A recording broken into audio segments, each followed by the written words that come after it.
Aceite a própria vida, sem dela reclamar. Aceite os tropeços que venha encontrar. Se alguém o menospreza, permaneça com Jesus, evitando todo mal e vivendo em plena luz, pois a obscuridade sempre nos faz sofrer. Não encontramos o caminho que devemos percorrer. Veja o campo como é belo, o regato a correr. Veja a beleza de uma flor em um lindo amanhecer.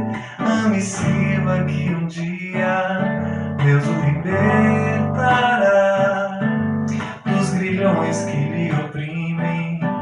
Então você não sofrerá, Deus o abençoará, se assim souber viver. E no seu coração o amor e a paz vão renascer. Veja o céu e o mar ao redor de você. Sinta a força de Deus procurando proteger. Mesmo assim se vive triste, buscando não sabe o que. Saia da conchova escura, procure encontrar você. Ame e sirva que um dia Deus o libertará dos grilhões que lhe oprimem.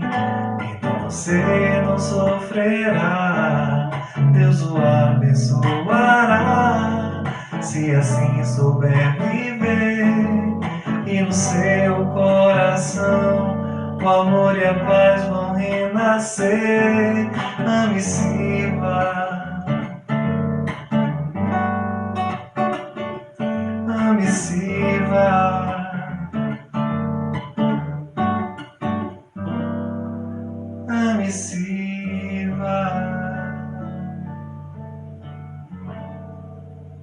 Olá, queridos amigos, irmãos da comunidade Nova Era, de toda a região, nossos votos cordiais de muita paz. Em primeiro lugar, nós gostaríamos de saudar ao nosso amigo, irmão, o nosso presidente, José Alberto, e ao nosso Celso, de Salvador, Bahia, que fez essa ponte para que nós estivéssemos juntos nessa noite, sábado, 28 de novembro de 2020. Iremos juntos refletir em torno de um tema que para todos nós, cristãos, espíritas cristãos, nos é muito caro.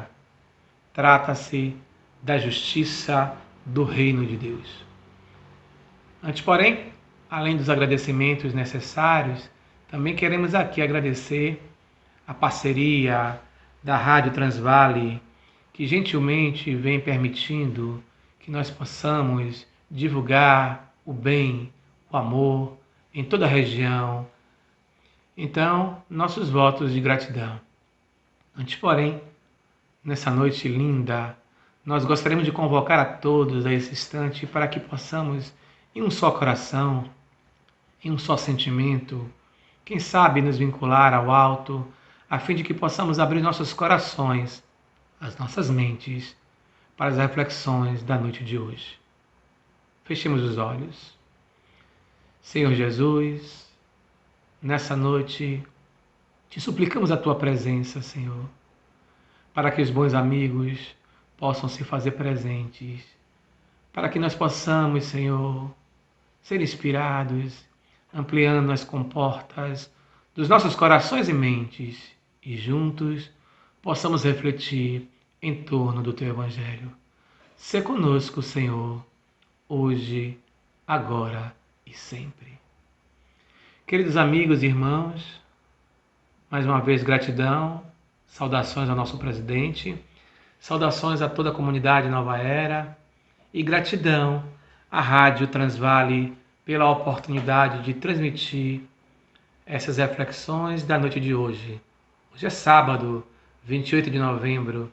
Gostaríamos que vocês pudessem participar, enviando mensagens, questionamentos e juntos, através do chat, quem sabe a gente vá aqui, pouco a pouco, dirimindo algumas possibilidades. O tema da noite de hoje, como já foi anunciado, a justiça do reino de Deus. Para iniciarmos, para começarmos a falar a respeito dessa justiça do reino de Deus, é preciso que nós remontemos primeiro a expressão segunda, reino de Deus.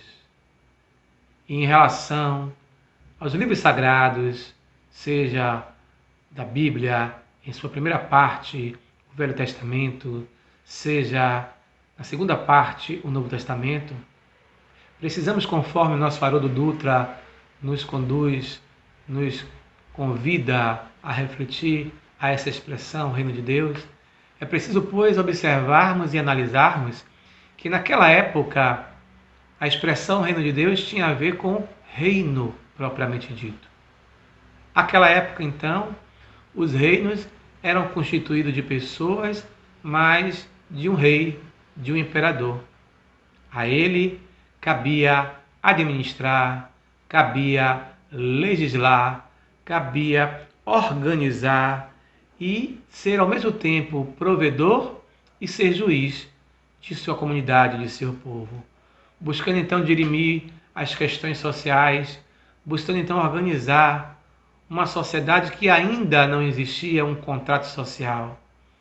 Dessa forma, então, a gente precisa lembrar que a expressão reino de Deus, quando escrita, seja no Velho Testamento ou seja no Novo Testamento, no caso do Velho, por exemplo, se remetia naturalmente os profetas antigos a uma administração, no caso, divina, espiritual.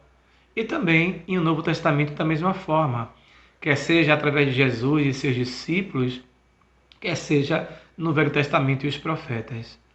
Então, se nós, naquela época, éramos administrados, legislados, julgados, organizados pela figura de um rei, que buscava ser, ao mesmo tempo, juiz e provedor, administrador de nós mesmos e, ao mesmo tempo, nos proteger, inclusive com seus exércitos, diante dos eminentes perigos, a proposta do reino de Deus não seria diferente na perspectiva administrativa. Então seria uma proposta de um reino voltado a uma estrutura espiritual, onde as leis divinas pudessem reger. No entanto, e para tanto, era necessário fazer com que a sociedade, o indivíduo, as pessoas, pudessem ter acesso e compreensão das leis naturais, e que todos nós estamos imersos e submersos a ela. Então, nesse sentido, a expressão reino de Deus, seja no Velho Testamento, seja no Novo Testamento, está nos levando a refletir a respeito de uma estrutura administrativa sob a égide das leis divinas, sobre a estrutura de um comando espiritual e não mais dos homens. Portanto, é isso que quer dizer.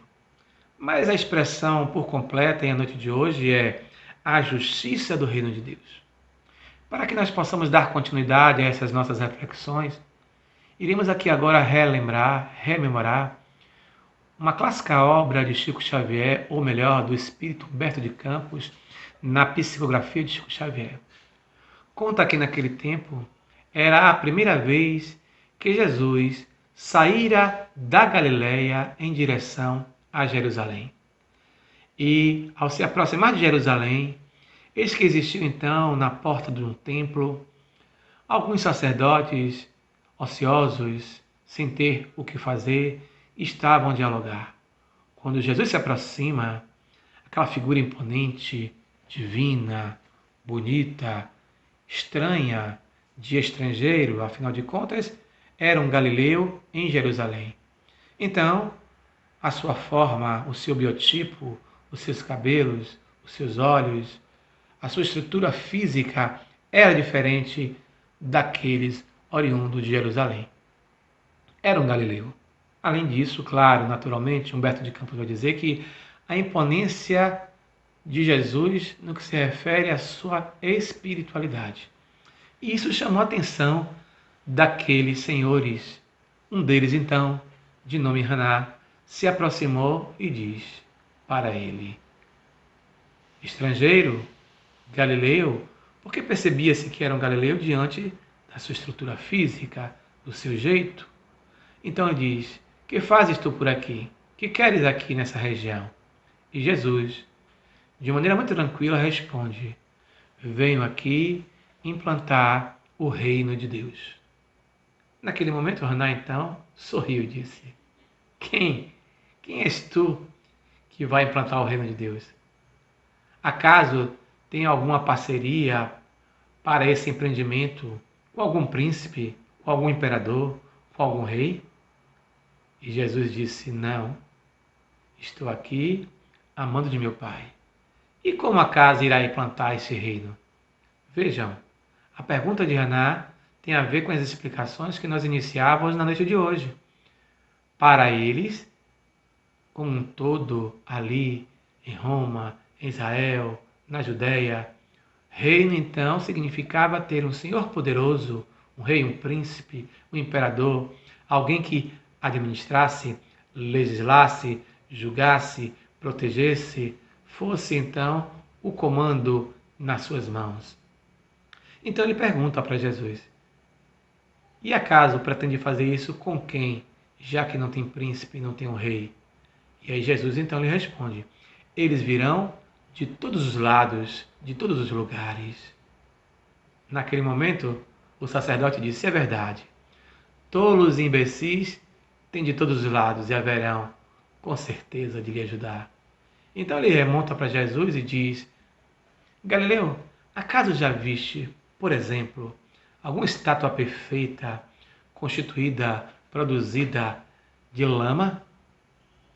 Jesus então responde: é preciso compreender que não existe elemento mais nobre para a constituição de qualquer coisa do que o sentimento. Não existe força maior do que o cisel do amor. Naquele instante, o sacerdote estranhou aquela resposta de um simples homem, de um galileu, um homem do povo. Então prossegue. E você acha que irá conseguir mesmo fazer tudo isso? De que maneira? Aí ele diz: o meu Pai sabe o que quer de mim e eu estou aqui para servir, para implantar o reino dos céus no coração dos homens, e sua justiça e seu amor. Naquele momento, então, tomado de uma angústia, de uma intolerância, o sacerdote se afasta e abandona Jesus. Jesus então prossegue, adentra a cidade de Jerusalém e percebe as pessoas. Vai até ao lago de Nazaré e lá busca seus primeiros aliados, Simão Pedro, o pescador. E começa então, naquele momento, a regimentar os seus discípulos para a implantação do reino de Deus aqui na terra.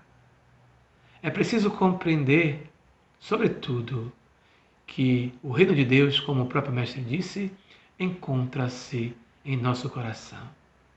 Se nós levarmos ao pé da letra, literalmente, nós não iremos compreender, por exemplo, quando existe uma passagem evangélica que a gente vai encontrar, por exemplo, em o Evangelho segundo o Espiritismo, quando diz assim: não vos afatigueis pela posse do ouro.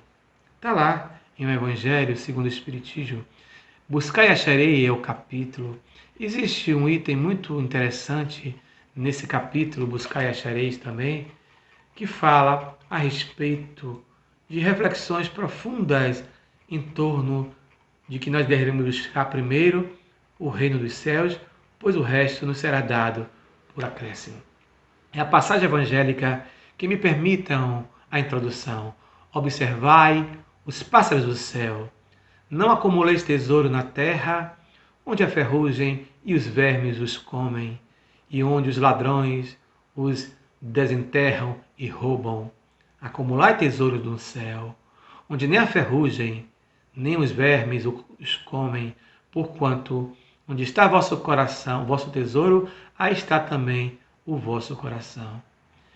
E a metáfora é longa, prossegue naquele instante então, está exarado em Mateus, Jesus vai narrar para as pessoas, por exemplo, fazendo uma alusão aos pássaros nos céus, que não trabalham e Deus não deixa de alimentar.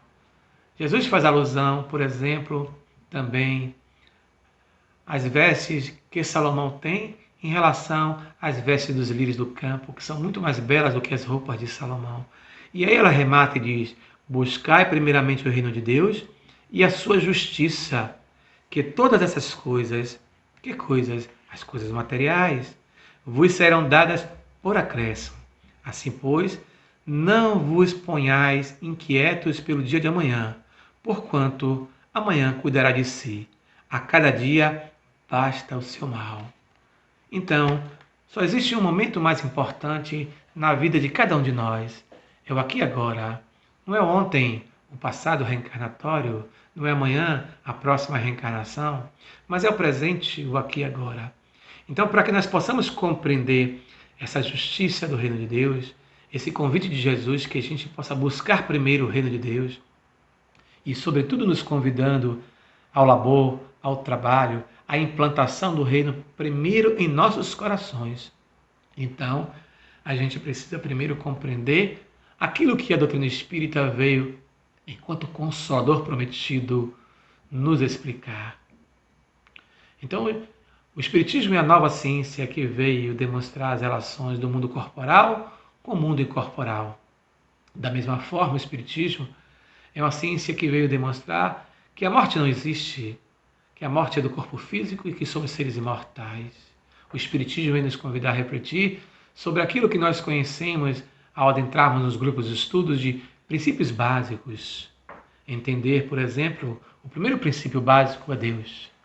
Aliás, em O Livro dos Espíritos iremos encontrar ele dividido em 4 partes: das causas primeiras ou causas primárias, do mundo espírita ou mundo espiritual, das leis morais e, por fim, a 4ª parte, que é das esperanças e consolações.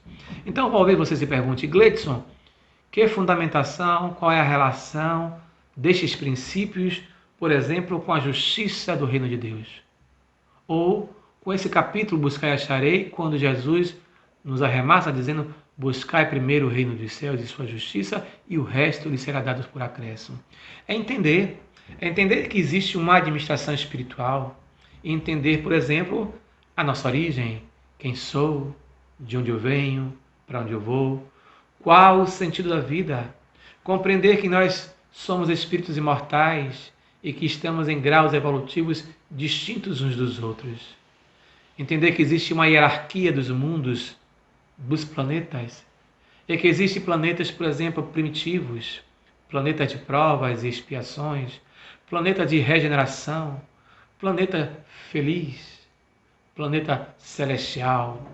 Existe também, por exemplo, gradações evolutivas. Em O Livro dos Espíritos, no mundo espírita, nós iremos encontrar então que existem os espíritos de várias classes, de primeira, segunda, terceira classe, e que cada classe dessa tem uma ordem, ou melhor, de cada ordem, e nas ordens tem classes de espíritos, que existem os imperfeitos, que existem os espíritos puros, que existem os espíritos superiores, que superior não é igual a puro. Jesus, por exemplo, é o nosso modelo e guia, é o espírito mais puro que teve aqui na Terra. Mais abaixo de Jesus existem espíritos superiores, que os espíritos superiores ainda também estão sob intervenção da matéria, mas também que existem os espíritos medianos como nós, que já passamos da época primitiva e hoje aqui nos encontramos em uma nova perspectiva evolutiva. Então é necessário fazer essa observação. Quando nós fazemos este tipo de observação a respeito dos princípios básicos, é compreender o reino de Deus. Já que reino é uma administração, já que reino está dentro de uma estrutura de leis, então a gente precisa entender. Entender os princípios básicos. Daí então o primeiro princípio básico é Deus. Deus é a causa primeira de todas as coisas. Deus é soberanamente justo e bom. Veja, Deus é justo e bom, mas Deus não é justiceiro. Isso é importante. Há uma diferença entre ser justo e ser bom, com ser justiceiro. Total. Parecem que são semelhantes em função da própria nomenclatura justo, justiceiro, mas são coisas distintas. Então Deus é justo e bom para com todos. Deus ama os espíritos imperfeitos como nós, espíritos elevados. Deus dá oportunidade. Então o primeiro princípio básico é Deus. O segundo princípio básico para que a gente possa compreender o reino é que somos espíritos imortais e que por conta disso nós estamos submetidos às leis morais, à lei de causa e efeito, à lei de justiça, amor e caridade, à lei de trabalho, à lei de destruição, à lei de sociedade, à lei de progresso. São 10 leis que Allan Kardec, então, vai submeter o Livro dos Espíritos. Então, nesse sentido, a gente vai entendendo que para compreender o reino de Deus e sua justiça, é necessário entender, por exemplo, que nós somos seres que reencarnamos. Então, aí está um terceiro princípio básico. O primeiro, Deus. Segundo, imortalidade.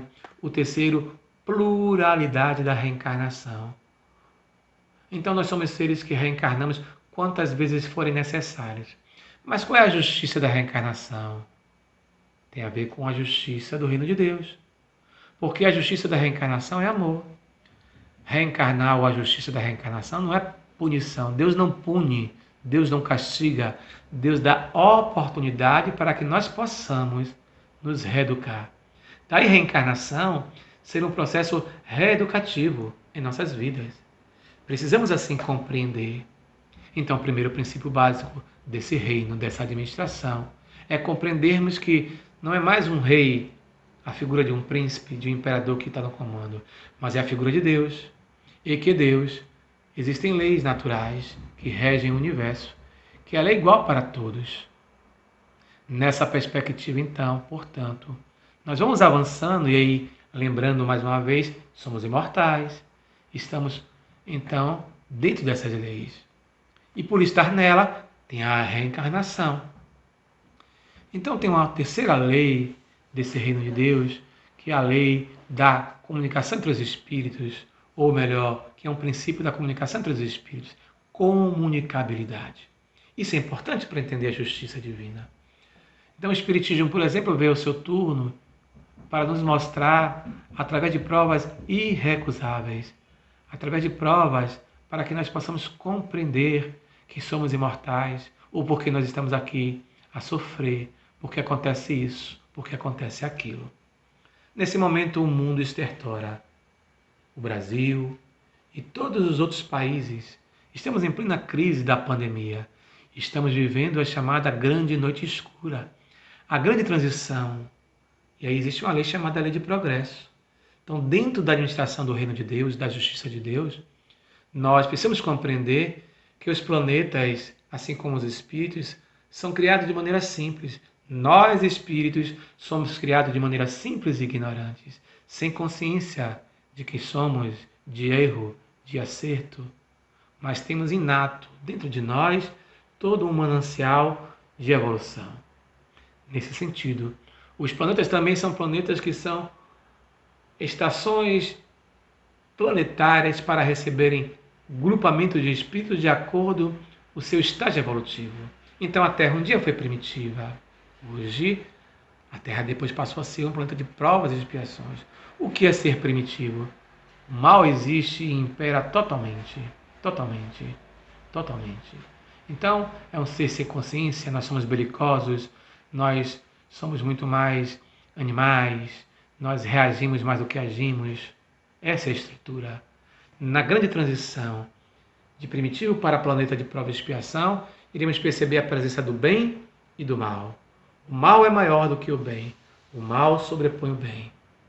Então, nesse processo, a gente, através de erros e acertos, nós vamos nos construindo personalidade, construindo o nosso processo evolutivo. E aí a gente vai implantando o reino de Deus. Vai compreendendo o que é a justiça de Deus. Quando nós não compreendemos ainda a justiça de Deus, vem aquela expressão popular: ou a gente é conduzido pelo amor, ou a gente é conduzido pela dor. Ainda em um planeta de provas e expiações, a grande maioria de nós somos conduzidos pela dor. Então, nessa perspectiva da justiça do reino de Deus, a gente quase que tem dentro de nós a ideia da lei de Talião. A lei de olho por olho e dente por dente. Mas a lei de Deus não é essa. Mas nós temos uma tendência a agirmos e reagirmos assim. Então as nossas leis, quanto menos evoluídos somos, e aí agora eu me refiro às leis dos homens, às leis civis, mais parecidas, mais semelhantes ao nosso estágio evolutivo, a como a gente compreende a nossa intolerância, a nossa falta de perdão. Então as leis serão duras. Serão leis, por exemplo, onde a eutanásia vai fazer parte. Serão leis, por exemplo, onde a pena de morte vai fazer parte. Onde nós vamos ouvir ainda, infelizmente, de algumas pessoas que se dizem espíritas, que entraram no espiritismo, mas o espiritismo não entraram nela. Então são a favor, por exemplo, da pena de morte. Então elas vão dizer aquela expressão grotesca: bandido bom é bandido morto. E esquece do evangelho, quando se fala que, no caso de uma serpente, morto o animal, morto o veneno. Mas no caso do homem, mata-se o homem, a alma sobrevive. E se a alma é uma alma má, é claro que ela vai continuar pululando, dentro do planeta e influenciando para o mal. Então, de um planeta de provas e expiações, o mal sobrepõe o bem. Passaram-se aos longos dos séculos e o mal, pouco a pouco, está diminuindo. E nós estamos então entrando num processo onde o mal ainda está maior. E aí ele vai chegar a um ponto em que ele vai ficar menor e o bem vai sobrepor o mal. Quando o bem vai sobrepor o mal e o mal vai continuar existindo ainda, aí nós teremos mudado de faixa, de fase do jogo, como dizem aqueles que jogam videogame. Então estaremos agora numa nova fase, a chamada fase da regeneração. Mas para que isso possa acontecer, por exemplo, a gente precisa nos remetermos a obras de André Luiz, a obras de Manuel Filomeno de Miranda. Por exemplo, existe uma obra chamada Transição Planetária. Nessa obra, então, o espírito Manuel Filomeno de Miranda vai narrar uma fase, um momento de um grande fenômeno físico da natureza que aconteceu e que acontece há séculos, mas como nós estamos na era da internet, da globalização, então da tecnologia, nós tivemos acesso. Lembram do ano de 2001, quando tivemos a grande tsunami lá no continente asiático, onde ondas gigantes ceifaram centenas de vidas? Essa obra, Transição Planetária, ela dá-se início nessa estrutura, onde alguns espíritos lá, existe um espírito espírita, Filomeno, existe um espírito católico, um judeu, um muçulmano, que são convidados pela espiritualidade maior para receberem esses espíritos que vão desencarnar dessa maneira tão dura, tão violenta. Então, naquela grande transição que está acontecendo, Manuel Filomeno vai narrar, lá pelo primeiro ou segundo capítulo, espírito que virá de outro orbe, de outra constelação, lá de Alcione, ou Alcione, como alguns costumam dizer, de um planeta mais avançado, a convite de Jesus, para que reencarna na Terra. Sim, são extraterrestres, não vindo de nave espacial, perdido no espaço, nada disso. Vão reencarnar dentro do processo natural. Então esse espírito então é feito um cone de uma luz intensa, ele se materializa no mundo espiritual. E ele vai narrar que não é a primeira vez que Jesus, o nosso governador, aquele que vem implantar o reino dos céus aqui na Terra, não é a primeira vez que ele convida espíritos vindo de outro planeta para implantar o reino. Então ele vai dizer que lá atrás, uma das primeiras vezes, eles renasceram aqui para melhorar os nossos corpos, para fazer com que ficassem mais delicados. E em cada momento que eles vão reencarnando aqui, vão trazendo novas possibilidades. Em outra obra chamada Caminho da Luz, Emmanuel vai trazer a história da civilização terrena aqui na Terra. Então vai narrar de espíritos que vieram de um outro planeta, de um sistema chamado Capela. Aqui me permitam um parêntese um pouco maior. Alguns de nós, equivocados, desavisados, achamos que Capela é um planeta. Às vezes, alguns amigos e irmãos e irmãs palestrantes falam isso, às vezes em grupos de estudos. Existem alguns livros que são, me desculpem o termo, ditos espíritas que dizem que Capela é um planeta. No entanto, em A Caminho da Luz, Emmanuel vai dizer que Capela não é um planeta. Capela é uma estrela, como o Sol é a nossa estrela. E que em torno de Capela, que é uma grande estrela, existem planetas que estavam passando pela grande transição. Um guardava uma identificação com o planeta terrestre. Então aquele planeta está evoluindo de provas e expiações para a regeneração. Estava ele a passar por coisas que nós passamos, estamos a passar e iremos passar pela grande transição. E aqueles que não se adequaram foram convidados a se retirar e foram expulsos do paraíso, momentaneamente. Então, alguns deles, a convite de Jesus, vieram para a Terra em grupos: indianos, gregos, romanos, egípcios, caldeus, saduceus, e assim vai. Então, vários grupos, várias etnias vão reencarnar na Terra, na América do Sul, por exemplo, os incas, astecas e maias, lá na Europa Ocidental, os gregos. Então, vão trazer conceitos, ideias de leis, de filosofia, de arte, de ciência, de matemática, de medicina no Egito. Então, através do processo reencarnatório, que é um dos princípios, a justiça do reino de Deus lá se fez presente e eles vão colocar em prática aqui. Não é uma punição de Deus, mas é uma nova oportunidade que eles vieram fazer a Terra evoluir. E muitos que conseguiram cumprir o seu papel tiveram o direito de retornar ao seu planeta. Eis aí a justiça do reino de Deus em uma amplitude universal. Outros, no entanto, não lograram então o processo evolutivo, se encontram até hoje aqui.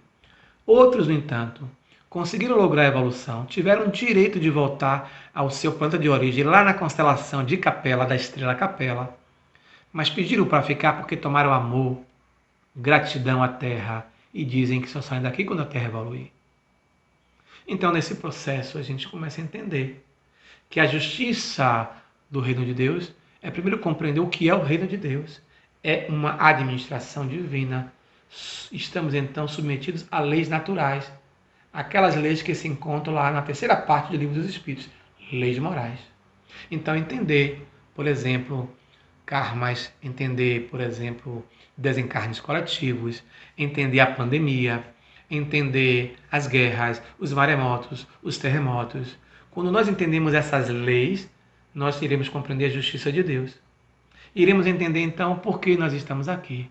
Então, se o primeiro princípio é Deus, o segundo é imortalidade, o terceiro é reencarnação, a gente tem um quarto princípio que é a comunicabilidade entre os espíritos, ou mediunidade. E a gente tem aí um outro princípio, que é as chamadas leis morais, que dentro, implicitamente das leis morais, nós vamos encontrar lei de progresso, lei de sociedade, lei do trabalho, lei de destruição, né? A lei de causa e efeito que está permeando todas elas, a lei divina, o natural, que é a primeira lei.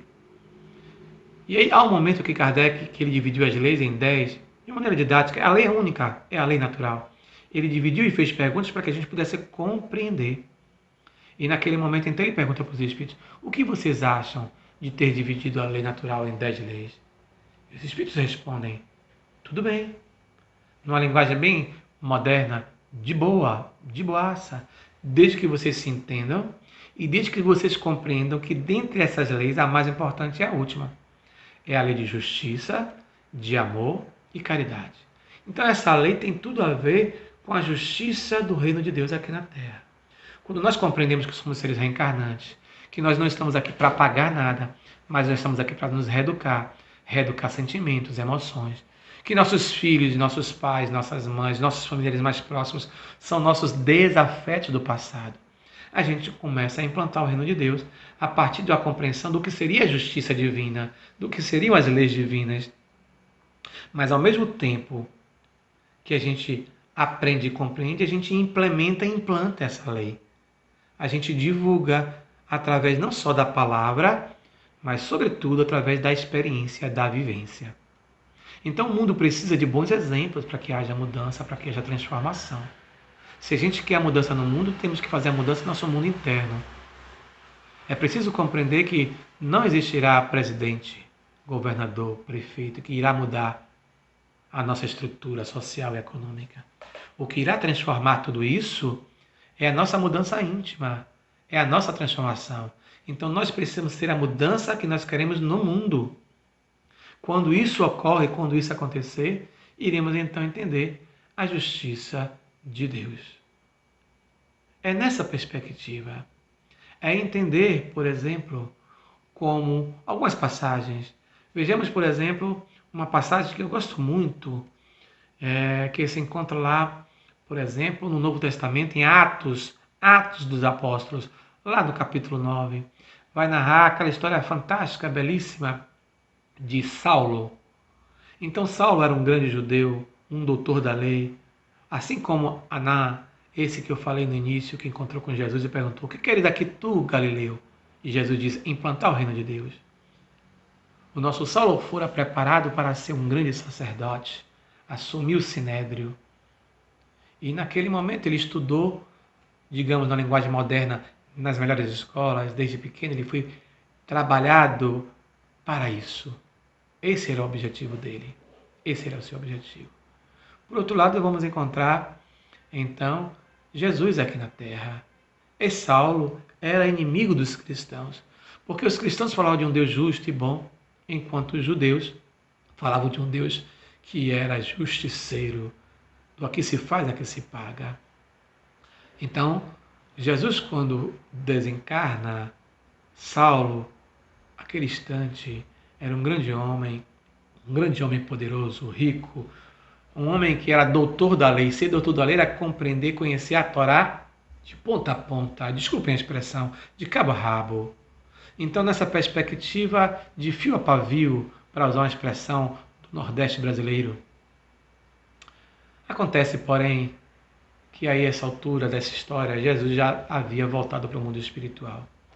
E lá nós vamos encontrar uma outra figura. Então, se a gente conhece Saulo, que será o Paulo de Tarso no futuro, nós vamos encontrar também Gesiel, que tem uma irmã, Abigail.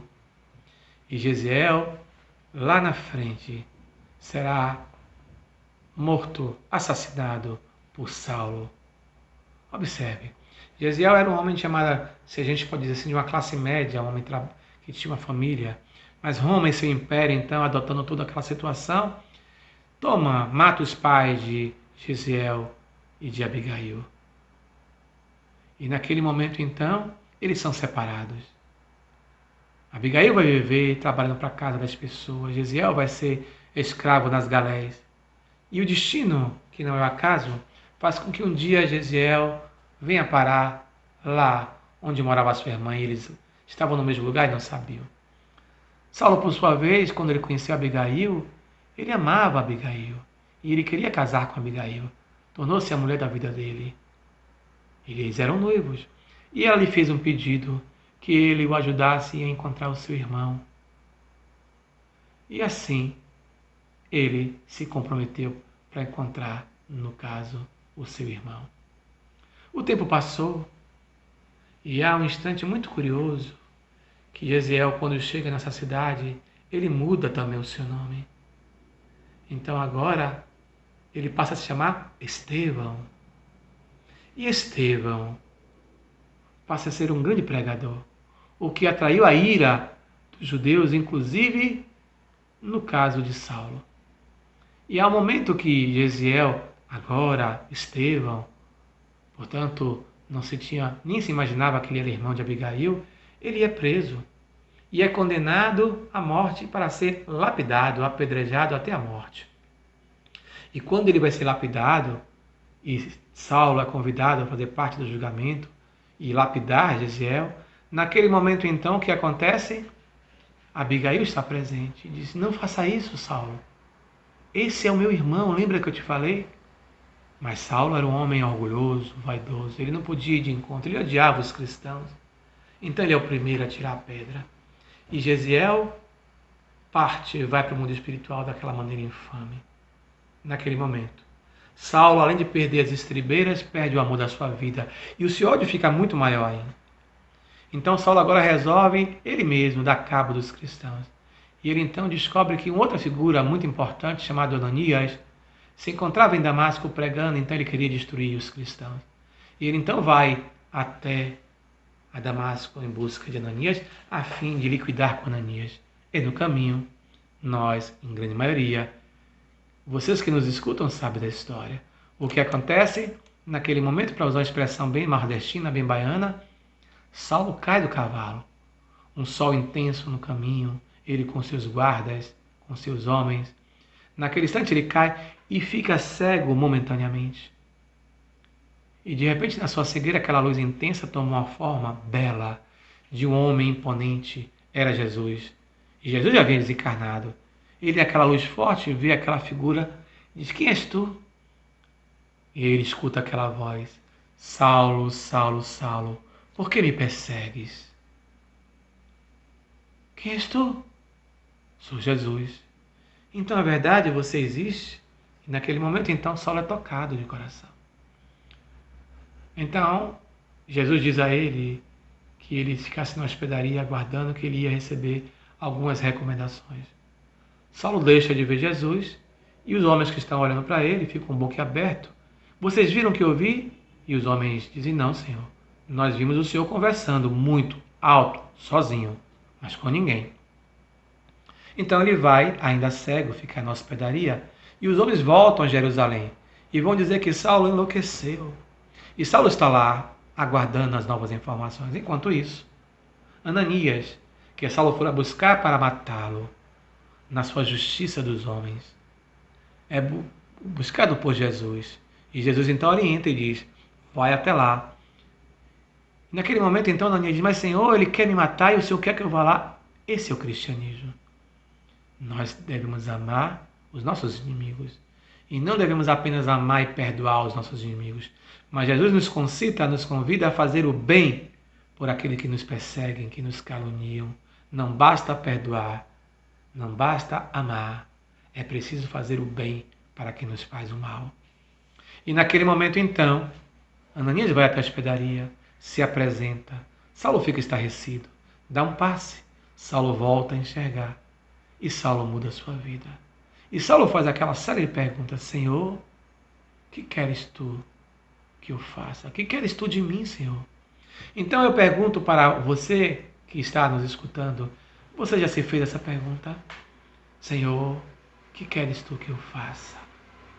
Nessa perspectiva, quando nós compreendemos essa importância de que somos espíritos imortais e que nós nascemos para servir, e temos Jesus como modelo e guia, que ele mesmo disse: o Filho do Homem não nasceu para ser servido, e sim para servir.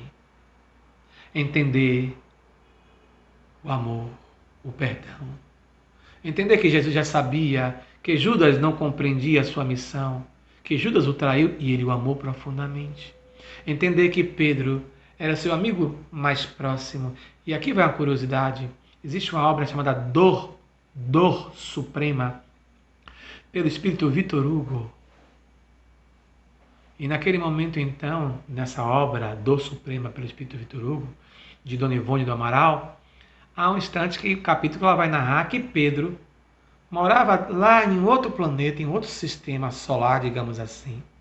E Jesus ainda não era o Cristo, não era elevado, não era puro, era como Pedro. Jesus deu um salto qualitativo na evolução e Pedro não. Jesus é tão amigo de Pedro que convida Pedro para vir à Terra. Pedro já era um homem intelectualmente avançado, mas aí encarna para desenvolver humildade, vai ser pescador, e agora será pescador de almas. De almas. Então, nessa perspectiva, compreender a justiça divina é compreender que nós estamos submersos às leis de Deus. É compreender a justiça divina e o reino de Deus, que é preciso primeiro implantar o reino de Deus dentro de nossos corações e não fora. Que temos que entender que precisamos estar submetidos às leis divinas e não às leis dos homens. Que entender que todo o mal que eu faço, todo o bem que eu faço, não é o outro que eu faço, mas é a mim mesmo que eu faço. Quando eu entendo isso, eu começo a entender o reino de Deus. Eu começo a entender a justiça de Deus, ou a justiça do reino de Deus. Portanto, se reino, como nós aprendemos aqui no início, é uma estrutura organizacional política administrada por um homem, que ele faz as leis, ele julga, ele legisla, ele provê, ele protege com exército. Essa é a lei dos homens, esse é o reino dos homens. O reino de Deus está estruturado sob leis naturais, aquelas as quais nós aprendemos na terceira parte do livro dos Espíritos. Leis naturais ou leis divinas ou ou naturais. Ao entendermos essa possibilidade ou essa perspectiva, que não é uma possibilidade, é uma realidade, a entendermos que estamos todos nós submetidos a essas leis, a entendermos que nós somos seres imortais e que somos seres reencarnantes, que Deus é justo e bom para com todos, que Deus ama profundamente o assassino cruel e hediondo, quanto Ele ama Irmã Dulce, Madre Teresa de Calcutá, Martin Luther King Jr., Mahatma Gandhi, Divaldo Franco, Chico Xavier. Ele ama a todos. Papa Francisco. Quando nós começamos a compreender que Deus é amor, conforme João, o evangelista, irá estar estruturando para a gente o maior, mais profundo conceito de Deus, Deus é amor. Quando a gente passa a compreender isso, aí a gente entende o que é o reino de Deus e o que é a justiça do reino de Deus. Que essa justiça está baseada, fundamentada no amor de Deus, no perdão, em oportunidade. E eis então que, conforme o Evangelho segundo o Espiritismo, dentre o alfabeto divino existe uma letra divina do alfabeto divino que vai fazer ressurgir os mortos, vai balançar os túmulos. Então os Espíritos dizem que é o quê? É a reencarnação. Da mesma forma, nesse mesmo capítulo, nós iremos encontrar a chamada lei de amor, que no início, nós, homens e mulheres, somos primitivos, somos muito mais instintos, mas o instinto elevado, alçado a um processo evolutivo é amor. Então hoje, ao compreendermos essa proposta do que é o reino de Deus, do que é a justiça de Deus, que está calcada, fundamentada, baseada no amor, aí nós iremos entender que primeiro se implanta o reino de Deus em nossos corações. Que uma vez implantado em nossos corações, a nossa vivência, a nossa experiência é de fato a implementação do reino na Terra. À medida que nós vamos nos modificando, nos transformamos, iremos mudando a paisagem moral da Terra e saindo de provas e expiações para a regeneração. Porque o mal ainda impera sobre a Terra? Kardec pergunta. E os Espíritos dizem, porque os bons são tímidos, e assim será até que eles queiram. No dia que os bons quiserem, a Terra muda. Então mudemos, se é que nós já estamos ou somos bons. Então precisamos tolerar. A tolerância é o passaporte para a convivência. A tolerância é a lei magna para que o contrato social seja implementado. Em nosso momento de civilização, nós somos muito mais lobo do próprio homem, como diria Thomas Hobbes. Mais avançado e corrompido. Somos amor, como diz o Evangelho. Então, é o bom selvagem. É o bom selvagem de Rousseau. Jean-Jacques Rousseau, então, nos concita a educação, a transformação. O homem, em sua essência, diz Rousseau, ele é bom. O que o corrompe foi quando se criou o conceito de propriedade privada. Mas Rousseau não avança em suas obras sociológicas e filosóficas, até porque os homens não iriam compreender. Mas quando ele fala que a propriedade, a ideia de propriedade corrompe o homem, é porque a ideia do ter, do meu, desperta em nós a grande chaga da humanidade, conforme nos assevera os bons espíritos: o egoísmo. Então só é possível vencer o egoísmo no exercício do bem, do amor. A maioria de nós, e falo por mim, ainda nos encontramos em estado egóico. E nós só iremos mudar, só iremos transformar à medida que a gente fizer o exercício do erro e acerto, do bem.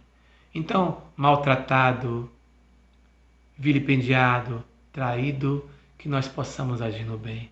Que sejamos aquele que foi roubado, não aquele que rouba. Que sejamos aquele que foi traído, mas não aquele que trai. Que sejamos aquele que foi incompreendido, mas não aquele que incompreende. Que sejamos aquele que foi intolerado, mas nunca aquele que não tolera. Então, que nós possamos compreender o chamado de Allan Kardec: trabalho, solidariedade e tolerância. Então, é a única forma, só o amor haverá de transformar a Terra. Então, trabalhemos primeiro em nós mesmos, busquemos o autoconhecimento, o autoamor, para que, em compreendendo a importância do autoconhecimento e do autoamor, nós possamos amar o outro. Porque quando se perguntou qual é o maior mandamento dentro do reino dos homens, porque foi uma arapuca, se Jesus responde outra coisa, era preso. E ele responde: o que está escrito na lei? Amar a Deus sobre todas as coisas. Ele fez: eis aí o maior mandamento. Mas junte-se a esse um que se assemelha, que se aproxima, que parece. Ama o teu próximo como a si mesmo. Joana de Anjos vai dizer que na impossibilidade de amar a Deus sobre todas as coisas, invertamos as leis. Começamos pela segunda: ama o teu próximo como a si mesmo. Mas ninguém é capaz de amar o próximo se não amar a si mesmo. Por isso, ama o teu próximo como a si mesmo. Eu preciso me amar. Eu preciso conhecer as minhas sombras, as minhas qualidades, os meus defeitos, para que eu possa ter compreensão e tolerância comigo e assim projetar no outro. Hoje nós projetamos as nossas sombras, os nossos defeitos. Uma vez nos conhecendo, nos amando, iremos projetar o nosso amor, a tolerância, a compreensão que jaz em nós. Quando isso acontecer, aí teremos condições de Joana, de verdadeiramente amar a Deus sobre todas as coisas. Enquanto isso, busquemos a reforma, trabalhar no bem, que a reforma bem.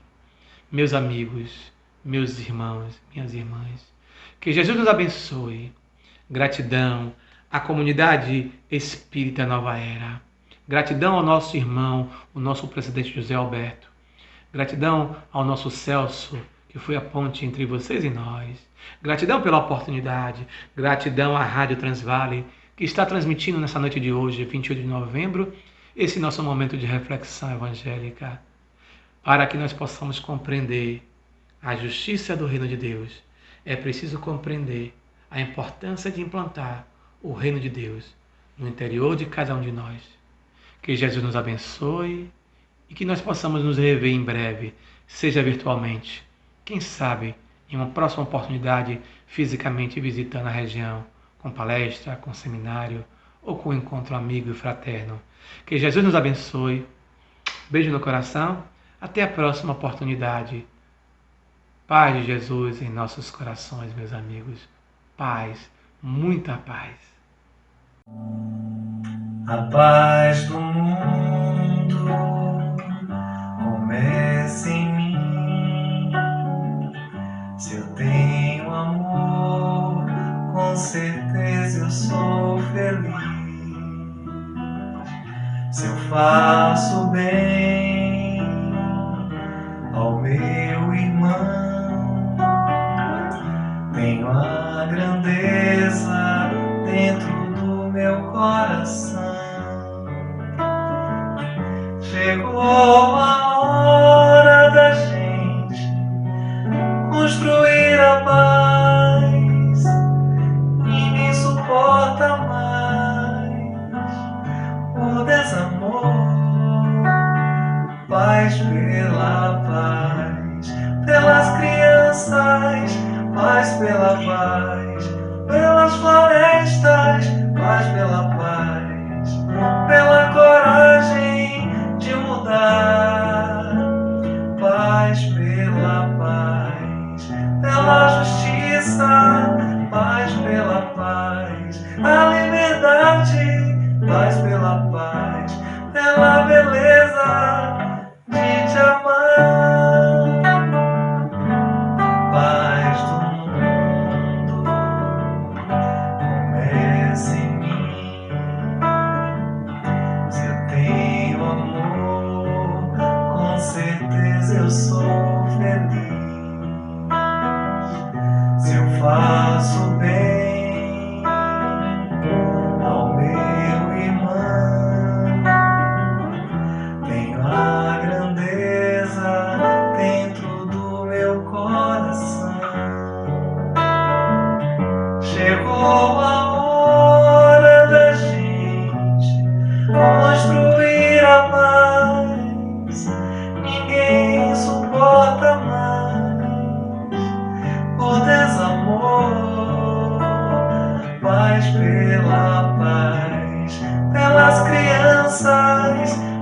pela paz, pelas florestas, mais pela paz, pela coragem de mudar, mais pela paz, pela justiça, mais pela paz.